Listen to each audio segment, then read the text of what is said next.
Hey there, I'm Charlotte, the Gulf Coast Granny, and today I'm sitting outside in the garden. And I want to talk to y'all about my little garden pond and how useful it's been to me in the garden. This is a 110-gallon stock tank that I bought at Tractor Supply about 2 years ago. And the reason I bought it back then, to basically just put pretty fish in. And I had 5 goldfish in here. And if we're lucky, we might even see Leo, who is my white fantail goldfish, who is the only one still living in this tank. It is 4 feet long and 3 feet across this way, give or take a few inches. And it's 20 inches deep. And I use this pond as a way to catch rainwater and water my garden. I have a sponge filter over there with a bubbler attached to it, an air pump. So that filters a lot of the gunk out of the pond. And with the fish waste at the bottom of the pond, it turns into nitrates, which is what the garden needs for nutrients, which is awesome. It's kind of like a hydroponic system without the garden being in the pond. So a lot of y'all might ask, why would you have a pond in South Mississippi where the mosquitoes are as big as house cats? And they're almost as prolific. Well, the fish in the pond eat all of the mosquitoes that land on this water, or if they have a chance to lay eggs, the fish will eat the mosquito eggs. So I'm hoping that this pond will help keep down the population of mosquitoes in my yard. And the only problem with this pond right now is that, number one, there's only 1 fish in it, and number 2, it's got algae all in it. And the reason for that is because it's sitting in the sunlight with no cover or anything over it, and algae grows when water is exposed to the sun. So, a few nights ago, I was on a live stream with my friend Grumpus, who also has a YouTube channel. It's Grumpus on Fire. And if you haven't seen his Lone Star Grill and how he cooks on it, you must go check him out because it's wonderful.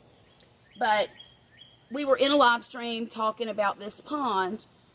Well, come to find out, he happens to have a 2,500-gallon koi pond and water garden in his backyard.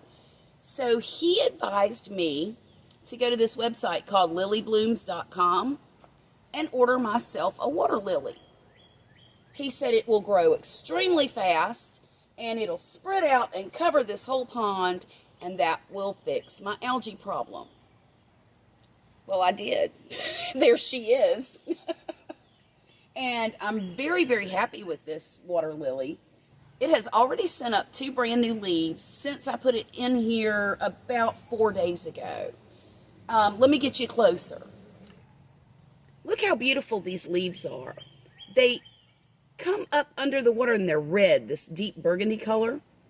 And then when they hit the surface, they start turning green and you get these spots. And then, of course, as they get older, they are very green. And this one's a little spent, and so I'll just follow it all the way down and pinch it and get it out of there. And when this lily blooms, the flower is going to be a beautiful peach-colored lily, water lily. I'm very excited to watch this thing grow and to shoot up blooms. I did ask Grumpus the other day, would you be quiet, you stinking bird? He's happy to be alive, isn't he? But I did ask Grumpus the other day how long it would take this lily to bloom, and he believes that within about a month I should start seeing a bloom come up. So that's really exciting because I thought I was going to have to wait till next spring or summer to actually see blooms. So anyhow, I have a few plans for this pond. Once I'm able to get the algae out, I eventually want to landscape around it and put some pretty plants up. I want to put a waterfall here at the back, and I want to add more fish to it while still using it to catch rainwater.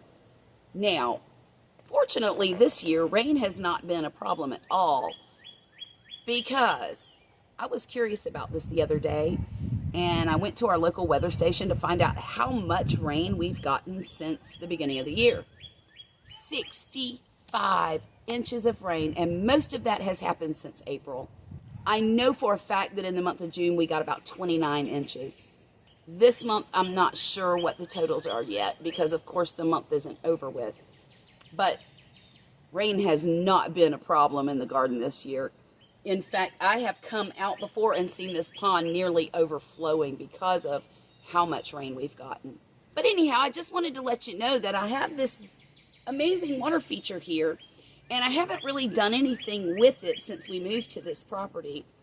And I think this is going to be our next big project. Why don't you leave me a comment below and let me know if you have a water feature in your backyard or even in your garden, and if it's useful to you like my pond is to me. Y'all take care and have a wonderful day. Get out there and grow something, all right?